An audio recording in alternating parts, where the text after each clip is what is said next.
Hoje eu quero ver o outro lado da moeda, que é o nosso lado. E deixa eu só começar dizendo para vocês isso.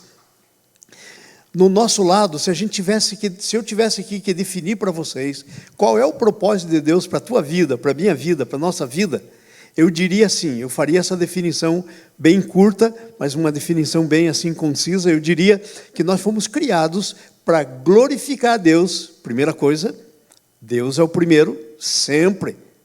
Glorificar a Deus. Mas a segunda coisa é para desfrutar dele, para desfrutar do nosso Deus. Nós temos um Deus tão amoroso, tão poderoso, tão presente, tanto que o nome é Emmanuel, que quer dizer Deus conosco. Mas o que é que muitas vezes acontece com a gente? Não desfrutamos dele. Às vezes estamos muito envolvidos em trabalhar para ele, e eu não digo que isso seja errado, é certo. Às vezes estamos muito envolvidos em servi-lo, às vezes estamos totalmente envolvidos em glorificá-lo, isso é muito bom, mas a gente esquece de uma parte, de glorificar a Deus. Deus não colocou aqui a gente só para viver essa vida, trabalhando, a gente não é formiga, nós somos filhos, ok? A formiga que trabalha, né?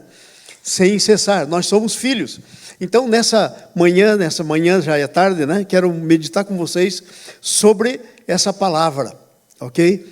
Que é, em outras palavras, uma vida de fé. Uma vida de fé inclui você glorificar Deus, servi-lo, mas inclui você desfrutar de Deus. Então, quanto você tem desfrutado de Deus? Muitas vezes nós estamos servindo a Deus, como se tudo que Deus quisesse fosse servos. Deus quer muito mais do que isso. Deus quer ser conhecido da gente como filhos. E ser conhecido como filhos inclui desfrutar de quem Ele é. Saber quem Ele é. Então, a primeira coisa que eu quero falar aí no livro de Gênesis, a história do nosso irmãozinho que glorificou tanto e desfrutou tanto de Deus, chamado José, é que viver desfrutando o amor de Deus é a primeira coisa que Deus quer para a nossa vida. Então, nós precisamos, primeira coisa, viver desfrutando o amor de Deus. Desfrutando o amor de Deus. Gente, nós temos isso na nossa cabeça, está lá na nossa mente, que Deus nos ama, que Deus é amor. Mas a grande pergunta é, o quanto nós estamos desfrutando disso? Às vezes o nosso cristianismo é só uma coisa de memória, é só uma coisa intelectual. Mas o que Deus quer da nossa vida é uma coisa experimental. Deus quer que você experimente o seu amor. Deus quer que você experimente o seu amor. Não é só que você saiba a teoria de que Deus é amor, de que Deus ama você, de que Deus amou o mundo de tal maneira que deu o seu único filho, como está escrito lá, né? O coração de Deus está cheio de amor por você, que precisa ser desfrutado. Deus amou o mundo de tal maneira que deu o seu Filho único por você, que já creu, que já não perece mais e que tem a vida eterna. Esse versículo é a realidade na tua vida. Agora, o coração dele está cheio de amor. Quanto você tem desfrutado desse amor? Às vezes, Deus está lá faminto, né? Sedento de abençoar você, de demonstrar o amor por você. Mas, às vezes, existem algumas razões porque muitas vezes nós não desfrutamos o amor de Deus. Sabe por quê? Porque nós não damos muita importância para isso. Agora imagine se existe uma coisa mais importante do que o amor de Deus. Agora a pergunta é essa, o quanto desse amor nós estamos desfrutando? E não estou dizendo assim, aquele desfrutar do amor de Deus que a gente desfruta meio inconsciente. Nós vamos vivendo, as coisas vão acontecendo, Deus vai amando a gente, vai fazendo coisa, mas nós não temos consciência que estamos desfrutando do amor de Deus. Nós precisamos conscientemente desfrutar do amor de Deus. Nós precisamos saber, na nossa experiência com Ele, oh, aleluia, Senhor, como eu me sinto amado por Ti, Senhor. Como é bom desfrutar o Teu amor. Nas circunstâncias da demonstração do amor de Deus, quando a gente experimenta o amor de Deus pela nossa vida. Então veja só que coisa interessante. O José desfrutou muito do amor de Deus. E o amor de Deus para a vida dele, não era só um amor assim, platônico, né? Aquele que fica na filosofia, mas era um amor que desceu até ele na pessoa do seu pai. A Bíblia diz que o pai dele amava a ele mais do que os outros filhos, e ele tinha 11, ele era o 12º filho, né? Amava mais a ele do que todos os outros filhos. E aí você pode dizer assim, mas isso não é justo. Mas isso não é justo. Isso é justo, porque aquilo lá é uma figura de mim e de você, que Deus nos amou de tal maneira, mais do que amou o seu próprio filho. Porque deu o seu filho, seu único filho, por você. Amou tanto a você, que sacrificou o filho dele. Então aquele amor que o pai do José tinha por ele, não era uma casualidade, porque o José na Bíblia, ele é um tipo da pessoa de Jesus, é um símbolo da pessoa de Cristo.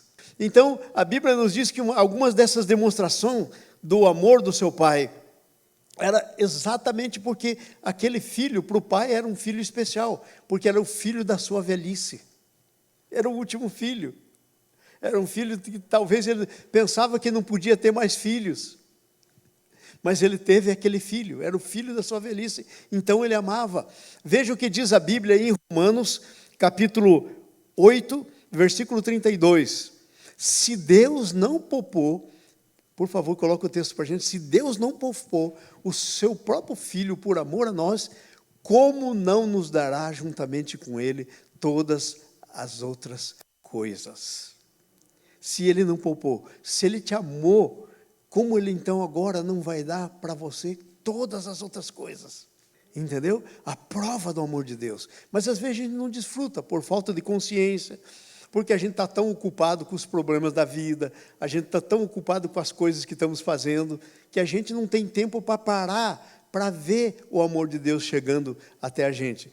No caso de José, o amor do pai por ele era visível. Era visível, por quê?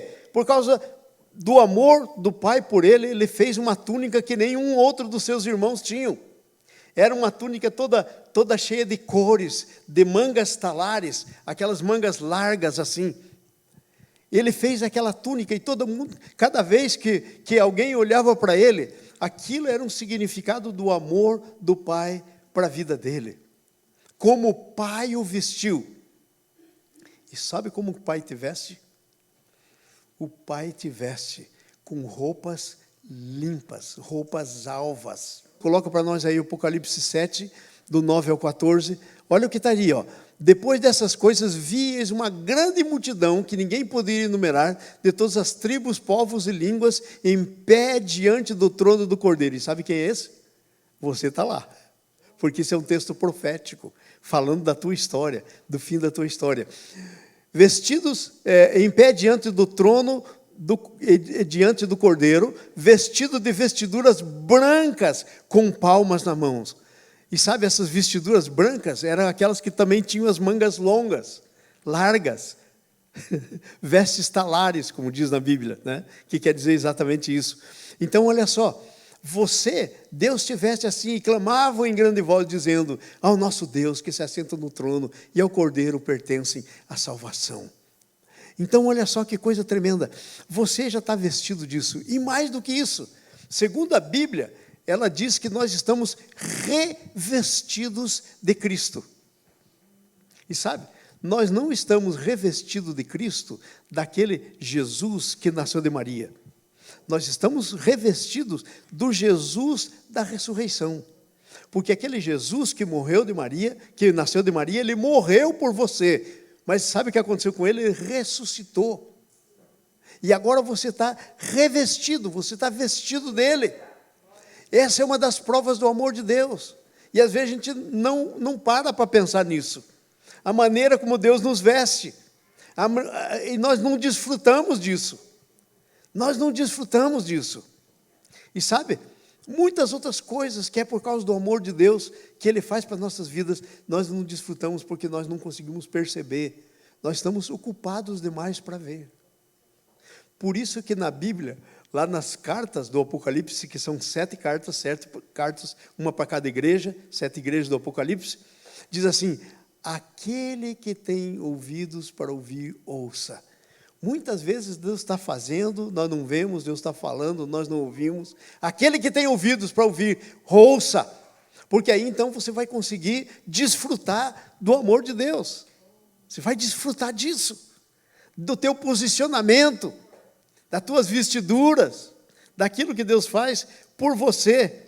Por causa do amor de Deus, Ele fez você herdeiros de Deus. Veja o capítulo 8 de Romanos, versículo 17. Ora, se somos filhos, somos também herdeiros, herdeiros de Deus e co-herdeiros com Cristo. Se com Ele sofremos também, com Ele seremos glorificados.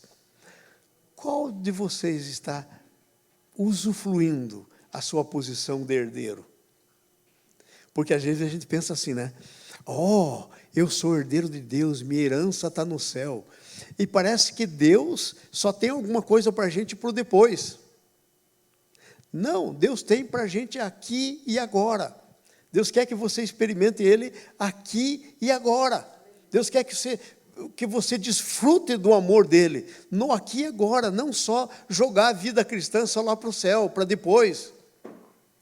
Depois você vai desfrutar mesmo, plenamente, mas você precisa começar desfrutando aqui e agora. Aqui agora é uma prática do que Deus vai fazer lá no céu. Então nós temos que começar aqui e agora, desfrutando do amor de Deus. Então, sabe, uma das maneiras que a pessoa se torna bem-sucedida é quando ela começa a desfrutar desse amor. E sabe, quanto mais você desfruta desse amor, mais você vai conseguindo ver esse amor. Mais você vai ficando alerta para as manifestações do amor. Mais você vai ficando, mais o amor de Deus vai se tornando visível para você. Quanto mais você desfruta. Sabe por quê? Por desfrutar do amor de Deus é uma prática. E quanto mais a gente vê e mais a gente reconhece isso, mais nós vamos desfrutando, mais nós vamos ficando alertas, mais nós vamos conseguindo perceber o amor de Deus. Uma segunda coisa que eu quero compartilhar sobre tornando-se uma pessoa bem-sucedida, primeiro é viver desfrutando o amor de Deus, senão não vai poder ser bem-sucedido. Pode até ter algum sucesso, mas vai ser uma pessoa, por certo, triste. Tem tanta pessoa que tem, às vezes, sucesso em alguma área da sua vida, mas em tantas outras áreas são tristes. Viver desfrutando dos cuidados do seu Deus. Sabe, amados, Deus está cuidando sempre da gente. Mas a gente não consegue ver isso. A gente, às vezes, não consegue perceber o cuidado de Deus. E aí, sabe o quê? É como diz aí, a gente fala sempre, a gente passa batido. Quer dizer, a gente não ganha o jogo, a gente não se torna vitorioso, porque a gente não consegue ver o que Deus está fazendo por a gente. Por quê? Primeiro, porque nós não desfrutamos do seu amor, e segundo, porque nós não desfrutamos do cuidado que Deus está tendo. O cuidado dele com a gente. Sabe, se Deus, eu vou dizer uma coisa para você, se Deus por um pouquinho deixasse de cuidar da gente, a gente seria consumido pelo inimigo, porque isso é o que ele quer fazer. Viria tanta coisa sobre a nossa vida, a gente não ia conseguir resistir de jeito nenhum, de jeito nenhum. Veja, e Deus é tão tremendo no seu cuidado, pensa na história de Judas, por exemplo. A Bíblia que diz que o Judas se suicidou depois que o demônio entrou nele. Agora, deixa eu dizer só uma coisa para vocês. Vocês acham que aquele demônio não queria ter entrado muito antes no Judas? Queria, sabe por que não entrou? Porque Jesus não permitiu. Foi o cuidado até que ele tivesse uma oportunidade de se manifestar. Ou não, por Jesus, ele não se decidiu. Mas ele foi cuidado. Quando eu olho na minha vida, e a Anice está aí para contar aquela história minha, como sempre, teve anos que eu bati mais de 20 vezes o carro, acidentes terríveis. Acidentes que o pessoal olhava no carro e disse, não pode ter saído daqui alguém. E eu estava lá. E era o cuidado de Deus sobre a minha vida quando eu ainda nem o conhecia. Deus me guardando para Ele. Agora você imagine, então, o cuidado que eu já sou dEle. Depois que eu me decidi por Ele. Depois que eu entreguei minha vida por Ele. Imagine, então, esse cuidado. Então, você que já é dEle, imagine o cuidado. Nós precisamos perceber isso para poder desfrutar de Deus. E é quando você percebe isso, que você vai construindo uma vida de vitória. Você percebe o amor de Deus, você vai vivendo o amor de Deus de maneira consciente, aliás, você percebe o cuidado de Deus, vai vivendo o cuidado de Deus de maneira consciente, você vai desfrutando do amor de Deus e se tornando vitorioso, construindo um caminho de vitória para a sua vida. Interessante na vida de José, como é que foi a coisa aí. Veja só que coisa interessante na vida de José. Deus teve cuidado dele com o seu futuro. Se você ler a vida de José, logo no comecinho do capítulo 37, você vai ver que Deus começou a dar sonhos para ele com respeito ao próprio futuro dele. Aí você pode dizer, pastor, eu nunca tive nenhum sonho com o meu futuro. Vou dizer para você, você não precisa ter sonho. Porque quando Deus deu aquele sonho para José, para ficar aqui escrito na Bíblia, foi para dizer que Deus tem um propósito e um plano para cada um de nós. Assim como Ele teve para José, Ele tem para você. Você pode até não saber, mas se você caminhar no caminho de desfrutar da vida dele, viver uma vida bem-sucedida, isso vai acontecer mesmo na sua vida. Então ele começou a ter sonhos. Parte do que aconteceu na vida do José foi justamente porque ele teve o sonho, ele contou o sonho para os irmãos, e nem foi ele que deu a interpretação do sonho, foi seus irmãos. Seus irmãos disseram, vai reinar sobre a gente? Interpretaram para ele o sonho. Ele teve aquele sonho com estrelas, né, sol e lua, e aí o pai disse, mas que é isso, menino? Vai reinar também sobre a gente? E de fato reinou, foi ele que trouxe o seu pai para lá, para a terra, para cuidar dele. Então, sabe, essas coisas vão acontecendo, e se você souber conhecer essas coisas, sabe no que isso te ajuda? Na hora da provação. Isso vai te ajudar muito na hora da provação. Sabe por quê? Porque quando vier uma provação braba, que você pensa que você vai perecer, você pode fazer a seguinte declaração, Senhor, Tu tens um propósito para mim, e nada do Teu propósito vai cair por terra, porque eu me alinho contigo para que o propósito aconteça. Você sabia que eu já fiz essa oração? Quando aí eu tive aquele câncer, que eu ainda estava naquela fase de orar, que depois eu parei de orar e pus na mão de Deus. Essa era a minha oração. Eu disse, Senhor, o Senhor tem um plano para mim. Nada do que o Senhor tem para mim vai cair por terra. Se o Senhor terminou tudo que tem por mim, aleluia, amém. Mas se não terminou ainda, não tem câncer, não tem acidente, todo que eu já tive aí no meu passado, não tem nada que vai poder parar aquilo que o Senhor tem para mim. Então, quando nós começamos a ver o cuidado de Deus para a nossa vida, nós começamos a andar no caminho de vitória. Por quê? Porque nós estabelecemos o senhorio dele sobre as circunstâncias da nossa vida. Fiz um negócio, eu pensava que o negócio era bom, mas foi mal, fiquei a zero. Senhor, mesmo assim eu te estabeleço como Senhor, porque não é o quanto eu tenho, é o quanto o Senhor tem na tua mão, que é para mim. Você começa a construir esse caminho de vitória, porque você começa a estabelecer Jesus como Senhor em todas as áreas da sua vida, quando você começa a ver o cuidado dele com você. Então estava lá o José vivendo isso, né? Veja só o que diz o Jeremias, capítulo 29, versículo 11 até o 13. Eu quero ler isso com vocês, porque é muito importante. Jeremias 29, dá uma olhadinha. Isso aqui está... Sabe por que irmãos, sabe qual que é o nosso problema hoje? Nós lemos a Bíblia e pensamos que isso era lá por Jeremias, pensamos que isso era por Isaías. Mas, sabe, não teria nenhuma razão de ficar escrito se não fosse para você e para mim. Não teria sentido. Então está escrito porque é para você e para mim. Veja o que diz aí o Jeremias.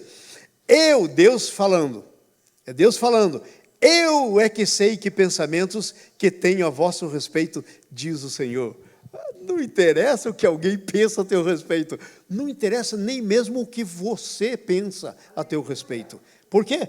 Olha, aí que está escrito, eu é que sei os pensamentos que tenho a vosso respeito, diz o Senhor, pensamentos de paz e não de mal, para dar o fim que desejais. Alegra-te do Senhor, e Ele satisfará o desejo do seu coração. Esse versículo é uma das bases desse outro versículo.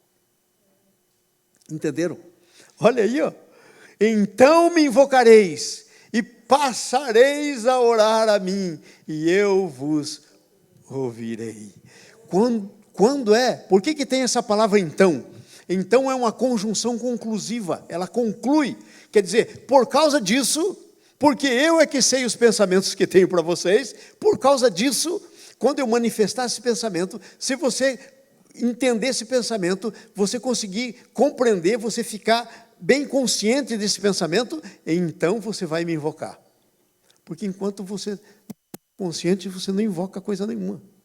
Não invoca a Deus. Então me invocareis e passareis a orar. Então você vai orar. Por quê? Porque vai ter sentido orar. Irmãos, presta atenção nisso. Em nome de Jesus. A grande maioria, a grande maioria dos filhos e filhas de Deus rezam e não oram. Qual que é a diferença de reza para oração? Reza é uma coisa decorada, que não tem sentido, que não tem experiência prática. É só um blá, blá, blá. Repetição vãs de palavra, como disse Jesus, que a gente não deve fazer. Mas a oração vem quando a gente reconhece. Volta o primeiro versículo, por favor. Volta um versículo atrás. Quando a gente reconhece os pensamentos que Deus tem para a gente, porque a gente vai experimentando pensamentos de bem e não para mal, para dar o fim que a gente deseja. Quando a gente vê Deus fazendo isso, se movendo, e então, próximo versículo, então a gente começa a invocar. Quando você vê o cuidado de Deus, você começa a invocar, porque você diz, Deus está comigo. E você começa a invocar. E diz, orará por mim, e então eu vos ouvirei. Eu ouvirei. Quando diz ouvirei, não quer dizer que vai ouvir com o ouvido, quer dizer vai responder. É mais ou menos como o nosso filho, né? A gente está falando às vezes para os nossos filhos, e eles não estão nem aí, parece que não estão nem ouvindo. Daí a gente diz, menino, não está ouvindo. Claro que estava ouvindo, não estava obedecendo, estava fazendo. Entenderam? Então é mais ou menos assim a gente, buscar-me-eis e me achareis quando me buscardes de todo o vosso coração.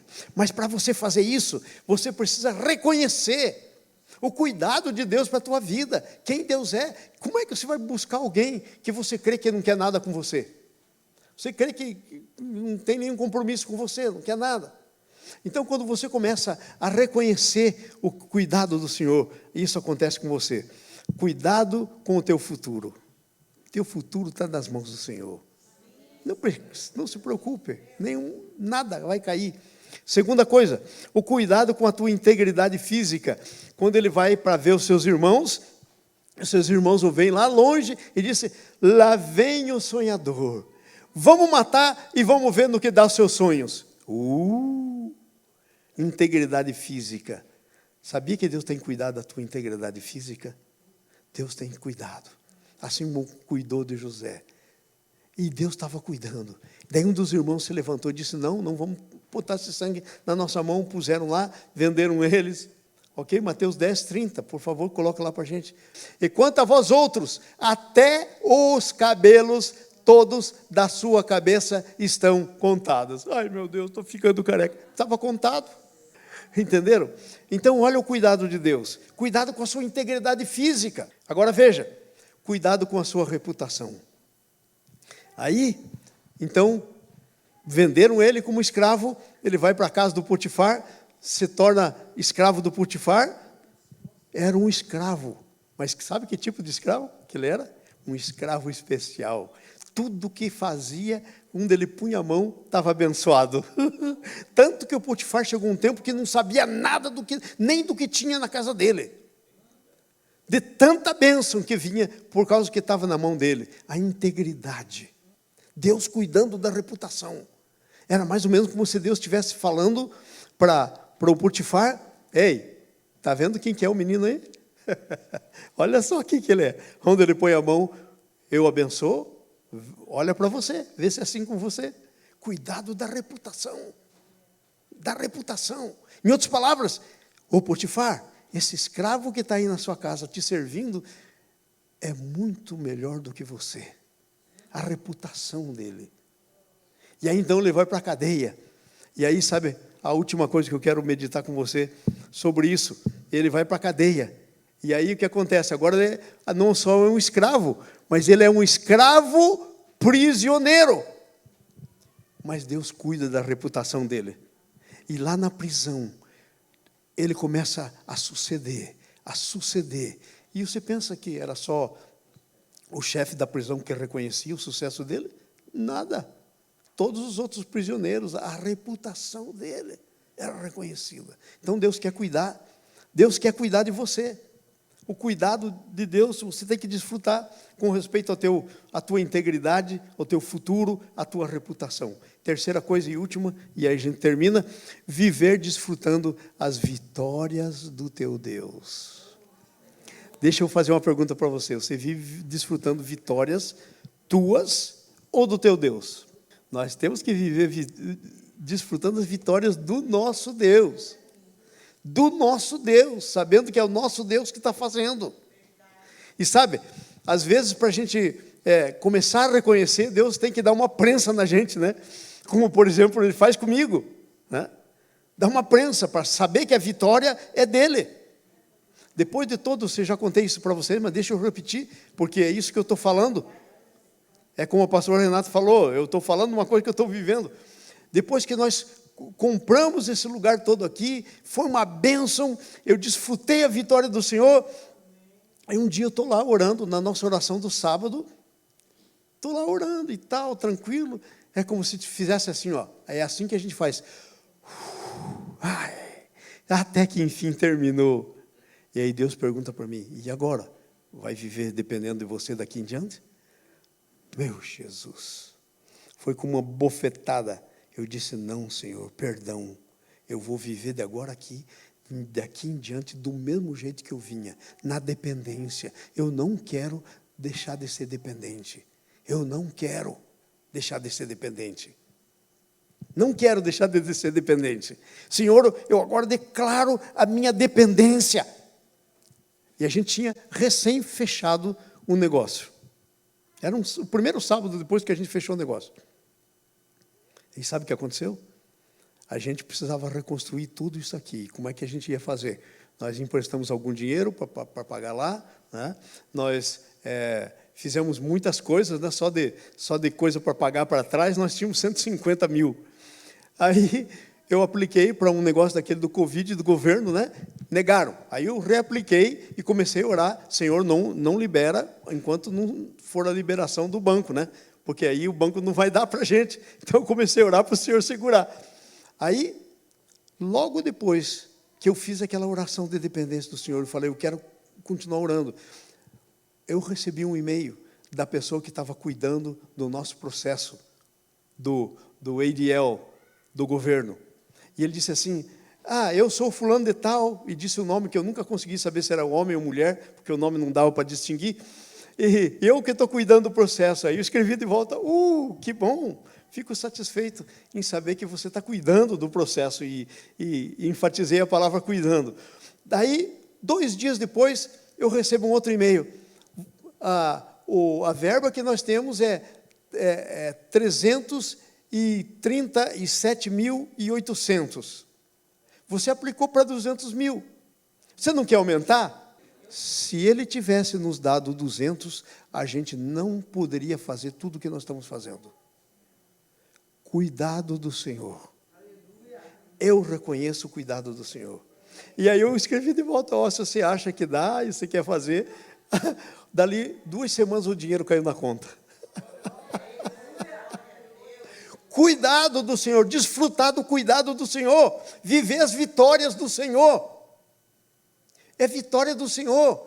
Eu não fiz nada, eu apliquei e foi negado. Por que foi negado? Porque se eu tivesse pego antes, isso aqui tudo tinha ido por terra. Não ia nos dar outro empréstimo, o banco jamais ia. Pergunta aí para a Val, que é realtor, ela sabe como é que funciona, ela acompanhou nisso tudo. Aliás, até a Val disse, pastor, vamos orar aí, porque não sai esse negócio antes do empréstimo. Não é verdade, Val? Porque se sair, a gente está sem outro. Vocês entenderam? Desfrutar das vitórias do Senhor. Vitória do Senhor. Você entrega e você começa a desfrutar a vitória do Senhor. E hoje nós estamos desfrutando da vitória do Senhor. Amém? Glória a Deus por isso. Vitória sobre o ódio e a opressão e a rejeição. Seus irmãos odiando e tal. De repente, o que acontece? Os irmãos vão comprar mercadoria no Egito. Quem é o chefe de tudo? Que tem o selo do rei, que é onde colocar... Sabe o que queria dizer naquele tempo? Onde colocava o selo, aquele selo do rei, aquilo era automaticamente a lei, porque não tinha Senado, não tinha Casa dos Representantes, não tinha nada. Era o selo real, era a lei no dedo do José. E lá vão os seus irmãos. Então ele triunfou sobre toda aquela coisa toda. Mas porque Deus tinha trabalhado no caráter dele, ele não devolveu na mesma moeda. Porque Deus tinha trabalhado no caráter dele. Essa é a coisa da semana passada, né? Então ele teve vitória, desfrutou a vitória sobre a rejeição. Desfrutou a vitória sobre a opressão. Servo bem-sucedido. Prisioneiro bem-sucedido. Gente, presta atenção. Você está entendendo o que nós estamos meditando aqui? Que não interessa a circunstância. Não interessa se você está na prisão. Não interessa se você foi feito escravo. Não interessa se você pegou doença. Não interessa a circunstância. Porque a menos que Deus seja superior a qualquer circunstância na sua vida, Ele não é Deus. E Deus é Deus. Ele é superior a qualquer circunstância. Deus está falando com você, Ângelo. A qualquer circunstância. Qualquer circunstância. Ele é superior. E você pode desfrutar a vitória dele nessa circunstância. Desfruta a vitória. Reconheça a vitória. Glorifica o Senhor pela vitória. Penúltima coisa. Vitória sobre o abandono na prisão. Ele faz a interpretação do sonho dos dois que estavam o padeiro e o copeiro do rei, e daí diz para eles, olha, quando eu saí, ele diz por quê? Que ele disse que ia ficar vivo, porque ele disse que ia perder o pescoço, e perdeu, e ele disse porque ia sair vivo. Olha, lembra-se de mim quando você sair daqui. Por 2 anos ele ficou esquecido na prisão, mas ele não mudou. Vitória sobre o esquecimento. Tem se sentido esquecido? Deus está com você. Você não está esquecido. Ainda que meu pai e minha mãe me desamparem, o Senhor me acolherá. Você não está esquecido. Ele foi vitorioso sobre o esquecimento. Está pensando que está esquecido? Não está esquecido. Ele foi vitorioso sobre o esquecimento. Aí Deus é que estava cuidando dele. Não precisava aquele servo falar para o rei. Porque a ocasião certa, a hora certa viria. Então o rei teve um sonho, ninguém pôde interpretar, e aí o camarada se lembrou dele. Falou, olha, alguém interpretou o sonho lá na prisão. E aconteceu exatamente o que ele disse. E aí o rei falou, opa, tem alguém que interpreta? É? Manda trazer. Deram um banho nele, perfumaram, vestiram, porque ele tinha roupa de prisioneiro, né? Cheirava igual prisioneiro. Imagina prisão naquele tempo ainda, hein? Então, ele vem, interpreta o sonho, ele tem vitória sobre o esquecimento. E a última coisa, vitória sobre as catástrofes da vida. Catástrofe, diga comigo, catástrofe. Por que eu estou dizendo catástrofe? Porque não é qualquer coisa, não é vitória sobre uma coisinha, uma merrequinha, uma coisinha. Catástrofe. Segundo o texto, ia haver uma catástrofe que poderia dizimar a população da terra. Sabe quem estava lá para fazer o contrário? José. Era uma catástrofe. 7 anos de fartura. E sabe como é que é o povo, né? Quando tem fartura, né? Não está nem aí. Goza, folga, bebe, pá. Mas tinha o José para construir celeiros, para estocar para os próximos 7 anos e viria uma fome que não daria nada. Não adiantava nem plantar, que não daria nada. Então Deus quer é esse nível que Deus quer conduzir você em vitória. Então nós falamos hoje de 3 coisas para você se tornar uma pessoa bem-sucedida. Nós começamos dizendo que tem 2 coisas sobre a tua vida, que é selo de Deus na tua vida. Primeiro, glorificar a Deus. Segundo, desfrutar de Deus. E a gente esquece dessa parte. Sabe por que esquece dessa parte? Porque parece egoísta. Mas quando esquece dessa parte, a gente não tem como reconhecer a Deus realmente como Ele é. Porque você só vai reconhecer a Deus exatamente como Ele é quando você começar a desfrutar dele. Vai ver as maravilhas dele. E nós falamos 3 coisas. Nós dissemos viver desfrutando o amor de Deus. Você é mais amado do que jamais alguém pode pensar. Desfrutando do cuidado do seu Deus. Você é mais cuidado do que alguém pode pensar. Desfrutando da vitória do seu Deus. Em tudo somos mais que vitoriosos por amor por aquele que nos amou. Em tudo somos mais, não é somos vitoriosos, somos mais que vitoriosos por meio daquele que nos amou. Amém? Então eu termino dizendo assim, olha a minha conclusão que eu fiz. Eu preguei para mim esse texto, né? E Deus falou assim, deixa de ser ingrato, cara, começa a prestar atenção. Começa a prestar atenção no meu amor, começa a prestar atenção no meu cuidado com você, começa a prestar atenção nas vitórias que eu te dou, começa a prestar atenção. E aí você vai ser melhor cristão, você vai crescer. Então eu terminei escrevendo assim, e eu escrevi isso para mim, mas eu compartilho com você.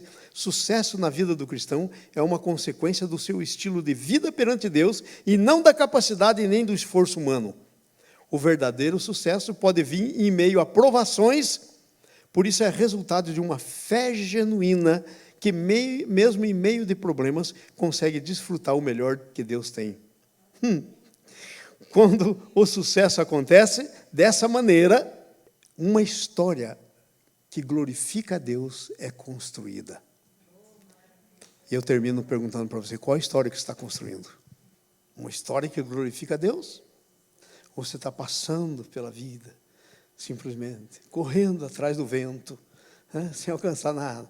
Como é que é? Está construindo uma história que glorifica a Deus? Você consegue ver isso? Você está vendo? Ou está construindo uma história de reclamação, de murmuração? Como é? Sabe, o cristianismo é mais positivo do que qualquer outra coisa na face da terra. A menos que a gente comece a ver as coisas positivas do cristianismo, a gente não consegue ser bom cristão.